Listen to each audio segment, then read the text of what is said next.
Welcome to the latest episode of B&B Movie Reviews. The Oscars are here, and we're here to break down some of the major categories and give our thoughts on who will take home the gold. Don't go anywhere. B&B is coming up next.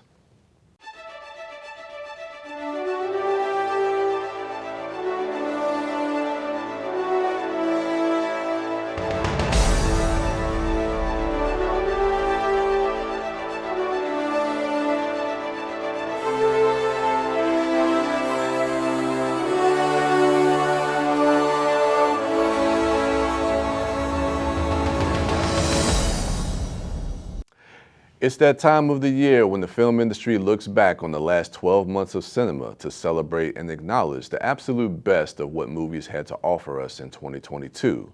Yes, film is a subjective medium, and all the films, cast, and crew that are represented this year may not be names or titles that you are familiar with. Or you may disagree about what films are better or should be recognized overall. That's the beauty of having the conversation. For all of us to learn and discover films, whether nominated or not.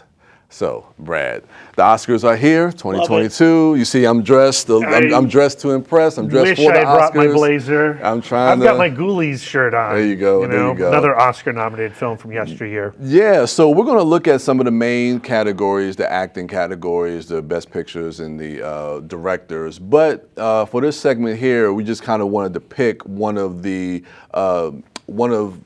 categories that we just kind of wanted to focus on. Yeah. So There's a lot to be excited about this year. There is always a lot. Frustrations. Always. But I'm here to celebrate. Let's celebrate. That's what I love about the Oscars. It's like we can celebrate movies whether we like them. It's an excuse for a conversation.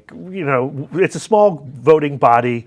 Who they think is best, I really don't care. It's more about who I think is best. Who I want to hear what Brian thinks is best. There you go. So let's go ahead and get into it. So we're going to start with the one I wanted to focus on was adapted screenplay. Okay. So I'm going to go ahead and read off the nominations. So for adapted screenplay is All Quiet on the Western Front, Glass Onion, Living, Top Gun Maverick, and Women Talking. Yeah, adapted screenplay, such an interesting category when you have films like Top Gun Maverick and Glass Onion. They fall into that category because they're sequels, not necessarily adapted from something, but other than previous movies. Which is interesting because I think a lot of people may not know that usually, even though it's an original idea or an IP that's original, if it's a sequel, it is considered an adapted screenplay. I'm curious as to why you would want to highlight this category. What excites you about adapted screenplay? Well, the thing is, when I used to watch the Oscars, for years, and even as a kid, because getting into filmmaking for me, I came through as a writer. That was one of the categories that always stood out to me.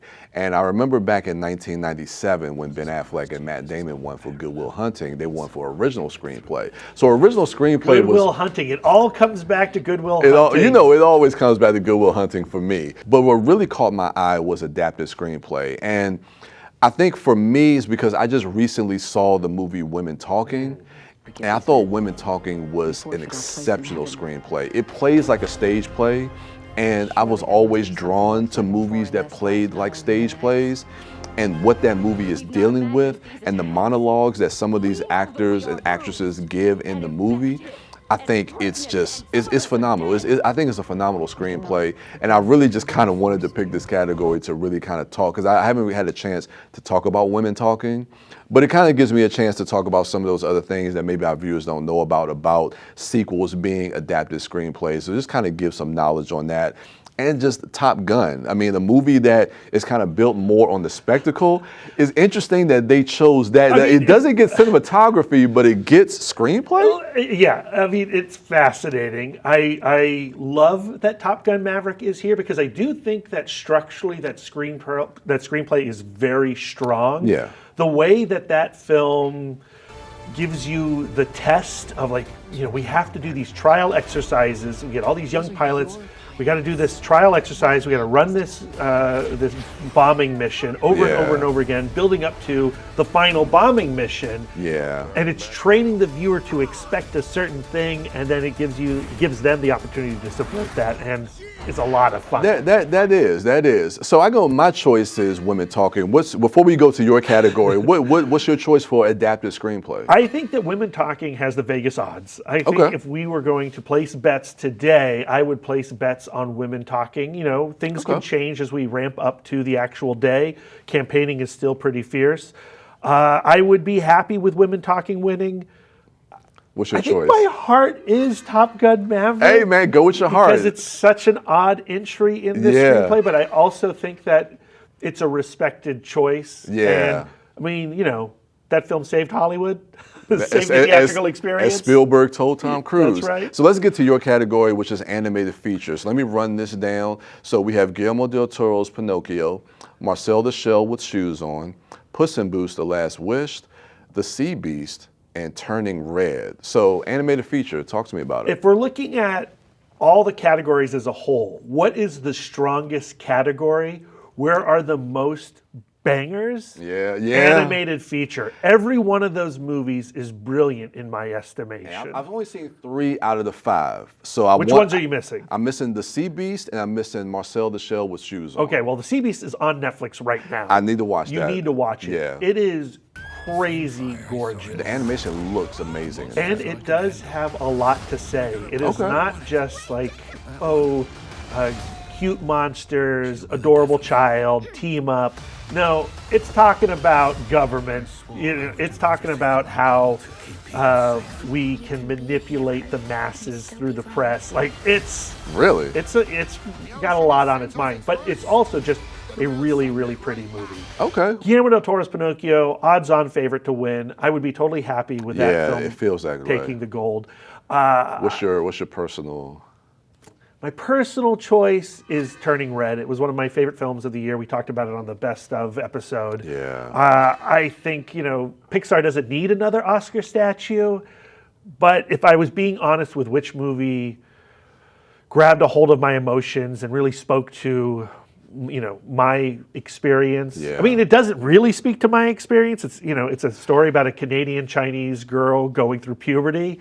But I recognized so many of those emotions. And that's the beauty of it. And it's really, really beautiful. So. I think because of the 3, and Turning Red is a great movie. My personal favorite, I would have to say, is Puss in Boots. I don't think it has a shot of winning, but Puss in Boots was so good. I think if we're going to see an upset, the upset might be Puss in Boots. It could be. People are discovering that film, and there's nothing bad you can say about that movie. No. I wouldn't trust a person who didn't like Puss in Boots.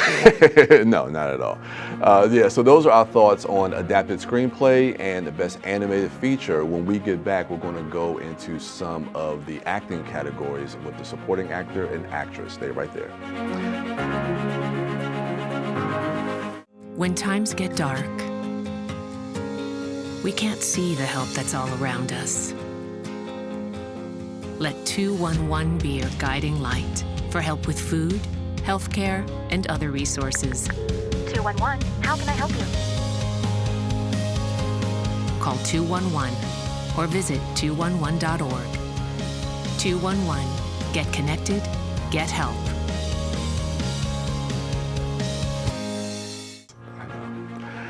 Welcome back to B&B Movie Reviews. So we're going to get into our next categories that we're going to dissect, which is supporting actor and supporting actress. So Brad, let's go ahead and start with actress in a supporting role. So Great category. It's a great category. So let me go ahead and read through the nominations. So we have Angela Bassett in Black Panther: Wakanda Forever, Hong Chow in The Whale, Carrie Condon in The Banshees of Inisherin, Jamie Lee Curtis in Everything Everywhere All at Once, and Stephanie Hsu in Everything Everywhere All at Once. So it's we were talking a little bit about this. It's going to be kind of hard for me to kind of like not go just straight down the line with one particular movie. I want to try to mix it up, but again, I got to go with my heart. But I got to say that Everything Everywhere All at Once, I think across the board, they just had some brilliant performances. And I've just recently just kind of rewatched that movie, watching some dissect videos as far as like how the Daniels directed that movie. I thought Jamie Lee Curtis was great. I gotta say, man, like for me, supporting actress comes down to Angela Bassett, and I'm going Stephanie Hsu. I think those two were the strongest. It's hard not to talk about Carrie Condon. I wasn't as invested in Banshees of Inisherin. I think the movie is good, and I really think that Carrie Condon is the heart and the soul of that film. If we were encouraging our viewers to, go a certain way, if they want to win their like office pool or their Oscar party ballot, I think you have to say Angela Bassett is going to take it with Black Panther: Wakanda Forever, and I would be so thrilled to see that. I mean, it's a long time coming for Angela Bassett. She is amazing as Queen Ramonda in Wakanda Forever. So totally happy with that. Yeah. And it might even be like my heart choice. Okay. But I'm also a mark for Everything Everywhere All at Once. Okay. And I love Stephanie Hsu in that film, and she has so much to do in that movie. The range of characters that she plays and how good she plays them, and even the emotional arc that she has with her mother, and then all the different characters, the wacky characters that she plays, and still has that through line of trying to reconnect, have some type of human connection. And Michelle Yeoh is our in with that film. Yeah. So we're following her arc. But when Stephanie Hsu comes in, especially, I don't want to spoil anything about that movie, but like at one point there is a sequence in which you're kind of convinced by her perspective. And you go, I think I need to side with the daughter here, or at least that version of the daughter here. It makes a lot of sense. Yeah. And I think that is totally on Stephanie Hsu's shoulders. She makes that happen. Yeah, and I think for the longest time, and again, I want us to pick based on our personal choices, and I can't deny that I am rooting for Angela Bassett, but she's gonna win. Yeah, like, but if it's practically a lock. A lot can change, but that I know feels like a lock. It's scary to say it's a lock, but I gotta go. Like, what part of my heart is with Stephanie Hsu, because I think that performance is just undeniable for me. But what's your choice? Stephanie Hsu is my heart choice. Okay. But again, if you're making bets, go with Angela Bassett. Angela Bassett, yeah. So let's move on to supporting actor. So let's read off the nominations here. We have Brendan Gleeson in The Banshees of Inisherin, Brian Tyree Henry in Causeway,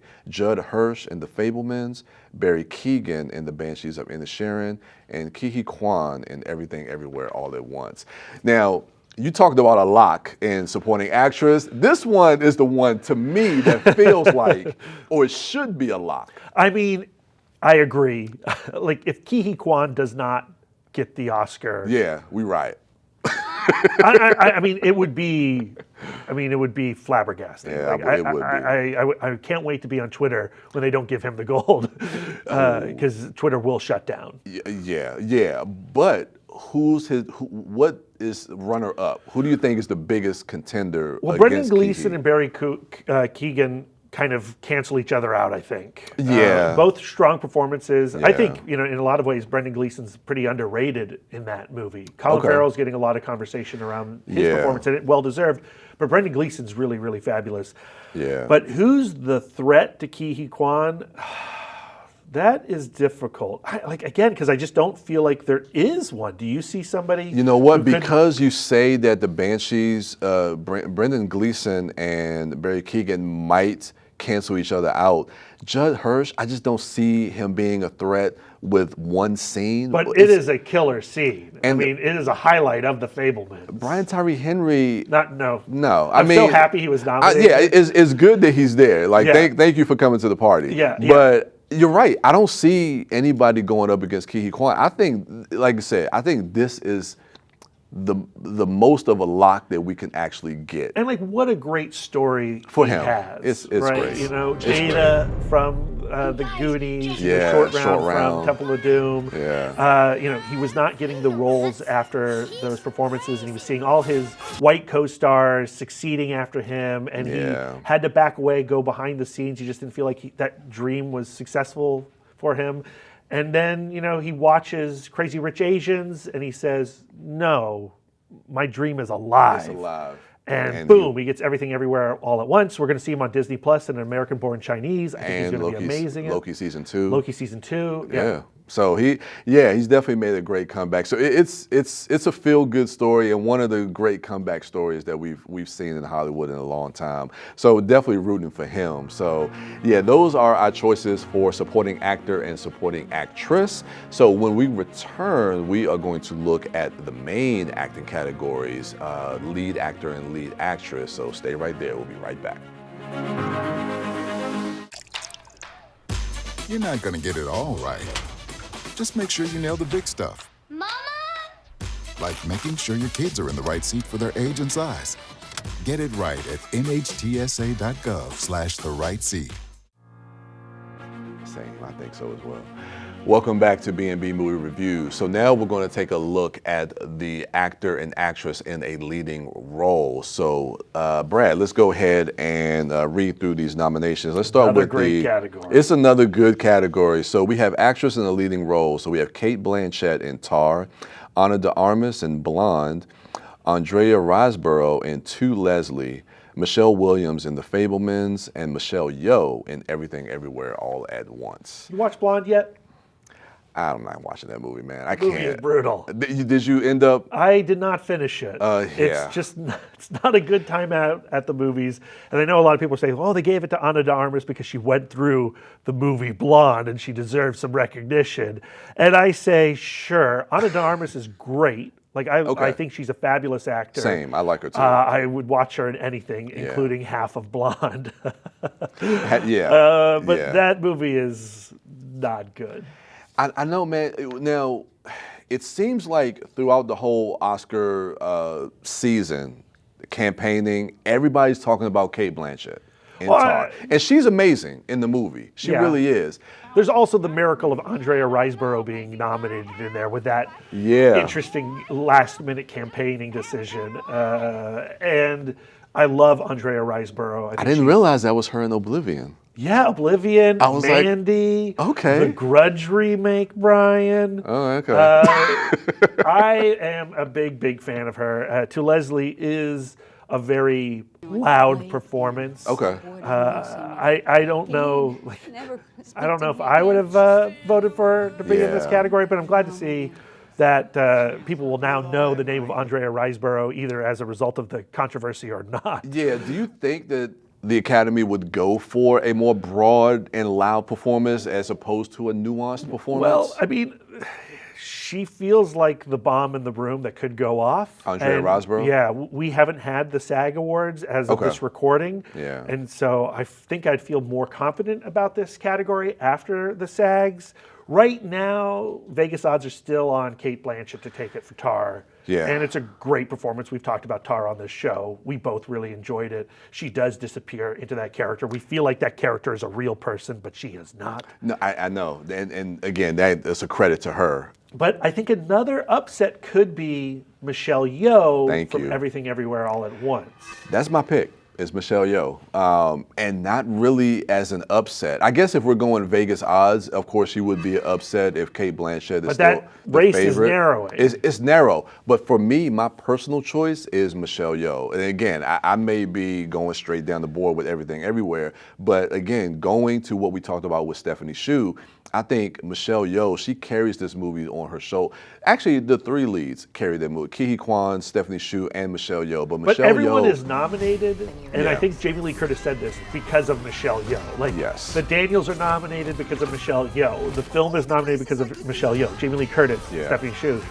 this is Michelle Yeoh's movie. And again, what I talked about with Stephanie Shu, it's the range. It's the range of the performance and what she does It's like in that 200 movie. characters she plays in this film. Yeah, and how she draws us into this movie and draws us into the plight of her character and what she's dealing with across multiverses. She's amazing in this movie, and I think that can't go unseen. So I don't know, between the two, I'm leaning to Michelle Yeoh. Again, Cate Blanchett, she has 2 Oscars already, and this isn't anything, and not to take anything away from what she did in Tar, but we kind of know her to do stuff like this. Not a lot of the actors have gotten 3 lead Oscars. Well, she only has... Or two, yeah, you're right. Because her other one was for it would put her into another category. So there is a narrative there that I can see people pushing. Exactly. And I think Vegas odds are still on Cate Blanchett's side.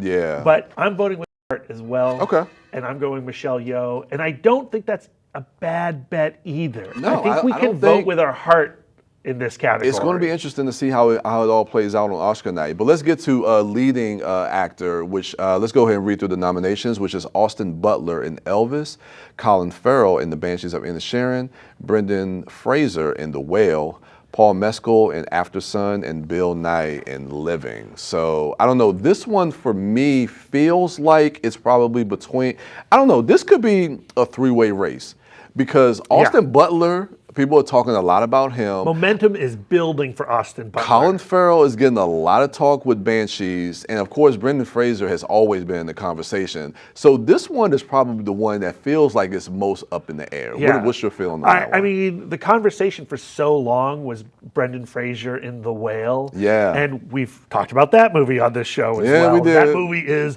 a lot. It's a lot. It's a lot. It's a lot in It's every a lot. definition of those 2 words. Yes. And I think it would be nice for Brendan Fraser to get the recognition. It would be. I would not be upset. Even though I ultimately did not like that movie, Yeah. I recognize that it was an extremely well done performance. Absolutely. And Brendan Absolutely. Fraser, long history. He's a little bit of a comeback kid too. It is a good story there. I like it. But I'm hearing a lot of talk around Colin Farrell and a lot of talk around Austin Butler. I think Austin Butler has picked up a lot of speed in this race. Okay. And I think Austin Butler is the real threat to Brendan Fraser's chances. More so than Colin Farrell. I do think so. Okay. I would not go that way. Which way would you go? I liked Elvis and I like Austin Butler, but it's just it's like a caricature performance. Like he's doing something, and I don't know if what that is recognizably human, but it is appealing. I understand that. For me, my heart choice would be Colin Farrell. Same. I think Brendan Fraser is somebody that I root for, and I think it would be a great narrative to see him win. But even though I wasn't the biggest fan of Banshees of Inisherin, I like the naturalistic performance that Colin Farrell is doing in that movie. So I think, and I've always just liked him as an actor. So I think like with my heart, if I was to choose, I think I would be choosing Colin Farrell for this role. So you're going? I'm going Colin Farrell. I'm going Colin Farrell. I agree. I liked Banshees of Inisherin clearly more than you did. Yeah. I liked it, but it just didn't. We need to have a conversation about that. We do. Off air. We do. We'll talk about that later. But again, I would be happy with Brendan Fraser to win it, and I don't want to steer our viewers wrong regarding their ballots and their bets. I think the safe bet is still Brendan Fraser. I think he's a safe bet. But watch the SAG. Let's see what happens. Yeah. I know the Academy voters are definitely going to be influenced by this show. So. Oh yeah, this show. Yeah. Yeah, exactly. So yeah, those are our thoughts on the leading actor and actress. When we get back, we are looking at Best Director and the big one, Best Picture. So stay right there. Every 2 minutes, a woman is diagnosed with breast cancer. With your help, we can end breast cancer. We are all stronger together. I won't stay on it too long. So Welcome back to B&B. So now we get into our last couple categories, Best Director and Best Picture. So we're going to start with Best Director. So let's go ahead and read through these categories here. We have Martin McDonagh in The Banshees of Inisherin, the Daniels for Everything Everywhere All at Once, Steven Spielberg for The Fabelmans, Todd Field for Tar, and Ruben Östlund for Triangle of Sadness. And Sarah Polley for Women Talking? Yeah. Should be on that Sarah list. Polley? I think, that's what I was about to say. We can actually take Ruben Östlund off. No, let me stop. I don't want to discredit. We're not going into that. I'm not going to. We're being positive. I haven't even seen Triangle of Sadness, so I can't. I'm not even going to. I need you to see Triangle of Sadness so we can talk about where that film goes. That movie is not what you think it is. No, I've heard. And there is a moment there. Yeah, I've heard. It's unforgivable. But Best Director. Yeah, what's your thoughts on Best Director of how you see this category right now? I think right now the odds are in the Daniels' favor. Yeah. That is also where my heart is. Yeah. I think we've proven that we are very much in love with Everything Everywhere All at Once. Yeah. And I would be so happy to see them win, and I think they are going to win. I'm right there with you. I think Everything Everywhere All at Once is a remarkable feat in directing, and just the way they structure that movie and being able to cohesively explain to the audience the multiverse, and then also being able to convey the emotional story through these characters. Yeah. I mean, that's a feat in and of itself, and what they do with that movie, to me, it feels undeniable that they are the best directors. I mean, we have Spielberg here, which I always root for Spielberg, and I like him. And I mean, this is a personal passion project. It's been a long time since Spielberg's been recognized. It has been. What was it? Saving Private Ryan? Saving Private Ryan? Back to back with Schindler's List. Yeah. You know, I would love to see Steven Spielberg take an Oscar statue. I would not be sad at all if he won for The Fabelmans. I don't think it's happening. No, Martin McDonagh, I think that movie is more about the script than maybe the direction. But I mean, it's still Strong good. direction too. He still deserves to be here. I think every name deserves to be on the. Well, again, I haven't seen Triangle of Sadness, so I can't say that. I mean, there's some people 100%. I'd take off. There's several people I'd add into this category, but we're not talking snubs. No. This isn't the snubs episode. No. Yeah. This is about what we have on the ballot. Yeah, I think the Daniels, though, I mean, that movie is a miracle. When you watch that film and you see how that is all cut together, and how it's all structured, and the performances that they get out of those actors, it's astonishing. It might be a little too weird for some people. And that's my fear, is that it might be. The Academy is different than what it was in the past. It is. So maybe we'll see. I'm curious to see how this year will play out. But it is also heavily international now, and we could see Ruben Östlund get it for Triangle of Sadness. All right. But again, my heart and my bet is with the Daniels. Same. So let's go to the big one, man. Best Picture. All right, let's go ahead and read off these categories. So for Best Picture, we have All Quiet on the Western Front, Avatar: The Way of Water, The Banshees of Inisherin, Elvis, Everything Everywhere All at Once, The Fabelmans, Tar, Top Gun Maverick, Triangle of Sadness, and Women Talking. There's a lot. Of movies. There's a lot there, and I like the diversity of all types of movies. I think it's one of the best picture lineups. Yeah. And this is why I like a 10 category. Yeah, make it a straight 10. I love having that. I mean, there's a lot now. I mean, going back to our best of episode, there's a lot of movies on here that I would definitely be rooting for. I mean, Avatar: The Way of Water, I'm happy to see that on here. Of course, we know that doesn't have a chance. It's not gonna win anything. But honestly, again, we've been saying it as a broken record, Everything Everywhere. But right behind it, if I was going to root for something, Top Gun Maverick. Yeah, I mean, I would be ecstatic if Top Gun Maverick won. How can you not? I mean, what that movie did, that movie almost represents the year of 2022. I was talking to my wife, Lisa, about the possibility of Top Gun Maverick winning, and she was disgusted at the thought of it. Because it's just not the type of movie that she thinks of as a best picture. It's a great time at the movies, but is it the be-all and end-all of what cinema should deliver? And I say, yes, Lisa, you're wrong. I'm sorry, Lisa. But... And again, a lot of box office was brought to theaters because of Top Gun, as was Avatar: The Way of Water. Yeah. However, It's got to be Everything Everywhere All at Once. I mean, that was the movie of the year. It's the movie that everybody's talking about. I think it's the movie that has the best chance of winning across the board. So, and especially I think if it picks up Best Director, I think that gives it a clear way. I mean, we've possibly. had splits. We've had splits. So we've like had the Daniels splits. won the DGA this year. They got the top prize for the directing award. But Everything, everywhere. in the last several years, we've had a different Best Picture than Director.